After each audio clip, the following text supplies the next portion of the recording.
What's going on, everyone? These are the players that I'm going to prioritize on the waiver wire in week 4 for fantasy football. Now, this is going to be separate from the other podcasts that I'm doing on this channel, which is a deep dive into all the data, everything that happened in week 3 to get you ready for week 4, because the waiver wire is its own beast, and I've decided that this needs to be separate. But let me know what you think of that in the comments. So we're just going to go right off. We're just going to get right into it, and we're gonna talk about Trey Benson. This is a Trey Benson PSA. He's rostered in 52% of Yahoo leagues. I understand he's probably not available in your 12-team league, but if he is, or if he's available in your 10-team league, this is an unload the clip situation, especially if you have James Conner. Conner's going to be out for the year, and Benson projects to be the lead running back in his absence. And Benson saw the usage that we would expect him to see when Conner misses time. He ran 23 of 40 routes, played on 40 of 66 snaps, carried the ball 10 times, was targeted 3 times, and I expect that number to go up as the season goes on, because other than Amari DiMercato, there's really not much behind him. And this offense really needs a spark. I don't know if you watched the game last week, but it wasn't necessarily pretty, and I think that this is going to be an offense that is going to lean on the running game as well. So I think Trey Benson's going to be a really good player for the rest of the season. However, and running back's a little light on the waiver wire this week. Other than James Conner, we didn't have too many injuries. Woody Marks, I think, is a really good ad. He's rostered in just 9% of Yahoo leagues. Marks, he actually came close to splitting touches with Nick Chubb in week 3, and it looks like he's earned the number 2 spot in this backfield. And it also is interesting because Woody Marks was a big-time pass catcher at USC, and I think he could provide a much-needed spark for a Texans offense that is in a rut. It just is. And when you look at the snaps, Nick Chubb, 33 of 63 snaps, 17 of 43 routes run, 9 carries, 3 targets. Compare that to Woody Marks, 30 of 63 snaps, 19 of 43 routes run. So he actually ran more routes than Nick Chubb, which makes me concerned if I have Nick Chubb long term, because he's not going to be getting the pass volume. I think that's going to be going to Woody Marks. Another reason why I really like Woody Marks. And Woody Marks had 6 carries and 2 targets. So again, he's not getting as many carries, but Woody Marks, from a pass catching perspective and from an upside perspective, I think is definitely worth adding. Chris Rodriguez, Jeremy McNichols. Now, I prefer Chris Rodriguez. He's rostered in just 5% of Yahoo leagues, but I do think that adding Jeremy McNichols, it's worth it if you have the roster space. And in Austin Eckler's absence, this was more of a committee, but it's interesting that it was Chris Rodriguez who was on the field almost as much as JCM. Now, I do think Ja'Cory Krosky-Merritt is going to play eventually more of a 50, 60-ish % snap share, but that still means that there's going to be some room for one of these running backs in this offense. And I bet that that's probably going to be Chris Rodriguez. I think he complements JCM a little bit better than Jeremy McNichols does.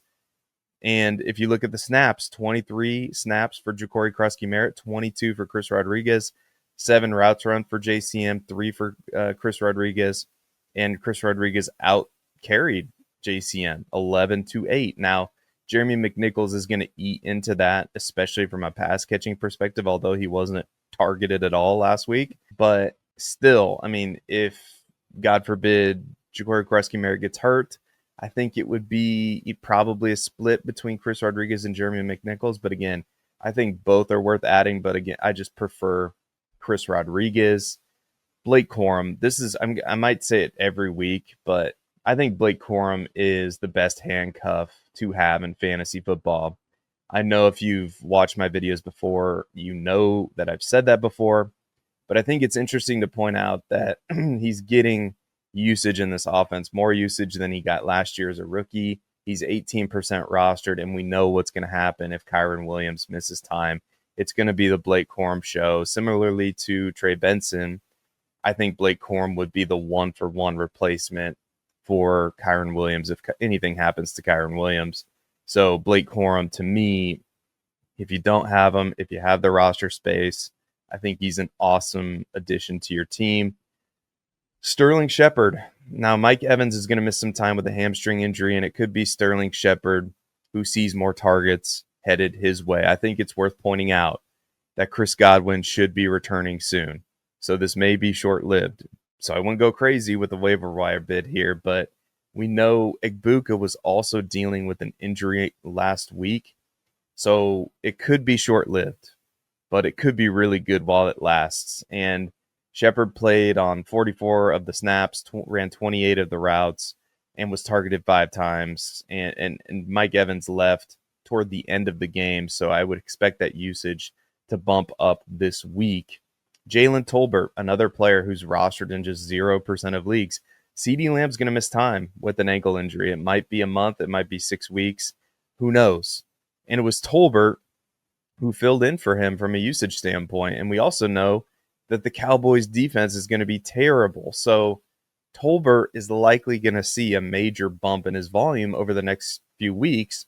And I thought his volume was really good in this game too, because, I mean, since CeeDee Lamb was hurt right at the beginning of the game, I think this is a good snapshot into what we can expect from Jalen Tolbert. I mean, 65 snaps, 42 routes run, 6 targets, really good. And I know he didn't score, but I think that there's going to be good matchups and a lot of opportunity for him going forward. Speaking of a guy that I think might be my favorite add at the wide receiver position this week, Tory Horton. Horton's coming off back-to-back weeks of producing double-digit fantasy points in PPR leagues. Now, that's because he's caught a touchdown in back-to-back games, but it looks like he has a solidified role on this offense. This offense is a lot better than I thought it would be. I didn't think that Sam Darnold would be as effective as he's been thus far. So that's on me.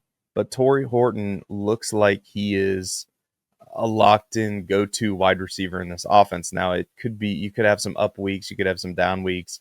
I don't know if I'd feel comfortable starting him unless you're desperate, but he's definitely a great bye-week fill-in to have on your roster. Now, let's talk about maybe a stash at the wide receiver position, more so than somebody that you feel comfortable starting week in and week out, and that would be Luther Burden. And like I said, this is a stash because Burden isn't being used a ton in the offense, but there's a good chance that the Bears trade DJ Moore, and if they do, Luther Burden could slide right into that DJ Moore role.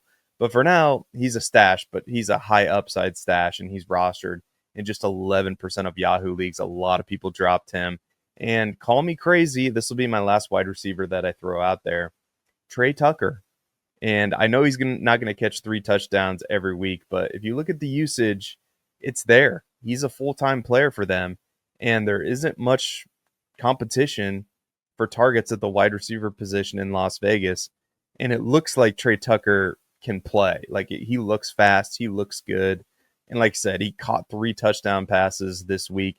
Not going to happen every week, but I do think that Tre Tucker, you could do worse than him, and he's rostered in just 5% of Yahoo leagues.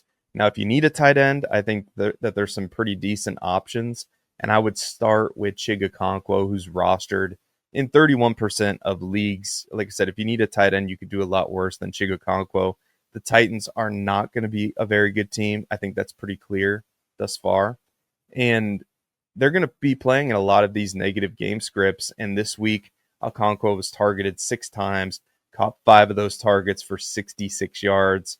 And Brenton Strange, who's rostered in just 25% of leagues, I think he's a really good add if you need a tight end. I think the role in the offense is solidified for him. He is their lead tight end, and I think that he could be the beneficiary of more touchdowns coming his way. I get it.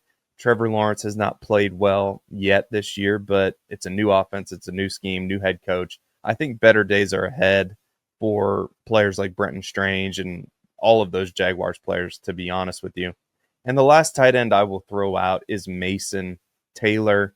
Again, I think that there's a bunch of upside here because the usage in the offense has been really good. The production just hasn't been there. He was targeted 6 times this past week, caught 4 of those for just 18 yards, but he was on the field for 51 snaps, ran 33 routes, and like I said, was targeted 6 times last week. And it could be a situation, where he benefits from Justin Fields coming back, because we know Justin Fields provided a good season for Cole Kmet in that Bears offense in 2023. So that is the case for Taylor, and he's a rookie, so he's learning the NFL game and the system. So this could be a situation where Mason Taylor's a better add toward, the middle half of, or back half of the season, rather. There's some other names that I'll throw out here that I don't know if I'd add them, but I'd keep my eye on them. Calvin Austin for the Pittsburgh Steelers. His usage looks really good. Parker Washington, the Jaguars, they're being weird with their skill position players right now. I don't know why. For an offense that's struggling, they're not getting Travis Hunter more involved. But again, that's just me. I would think that you would play your number 2 overall pick a little bit more on the offensive side of the ball, on the side of the ball that's struggling more. But hey, what do you know? Parker Washington was targeted 11 times. I don't know if that continues, but again, I think it's something to keep your eye on going forward. And Arian Smith for the Jets. Now, I'm not going to add him, but he played on 54 of 69 snaps, ran 39 of 47 routes, was targeted twice. So again, this Jets offense, outside of Garrett Wilson and maybe Mason Taylor, and Brees Hall, obviously, I don't know if I want too many pieces of it, but it's worth keeping your eye on, all right? And Adonai Mitchell is the last name I'll throw out here because Alec Pierce was hurt. He's going to be dealing with a concussion, probably going to miss at least one game, and Adonai Mitchell seems to be the next man up. He played on 24 of 57 snaps, ran 9 of 27 routes, and was targeted one time. And I lied. I'm going to throw out a few more names. Emmanuel Wilson looks to be the handcuff in Green Bay. Again, I don't know if I'd go out and rush to add him, but it's just something to keep your eye on. And Isaiah Bond looks to be the wide receiver 3 in Cleveland. Now, I'm not into adding the wide receiver 3 in Cleveland, given how their offense is going to be playing, and they're probably going to have a rookie quarterback playing soon. But I think it's interesting. I think it's a player with some juice. And if anything happens to Tillman or Judy, I think he could slot into, maybe that 1B role that Cedric Tillman is playing, or, probably not the 1A, because that would probably be Tillman or Judy. But again, I just think it's something to keep your eye on as we march forward into the season. And I think that's going to do it. Let me know what you think of those waiver wire suggestions. Click the like button, subscribe to the channel, and until next time, be good, everybody, and we will see you later.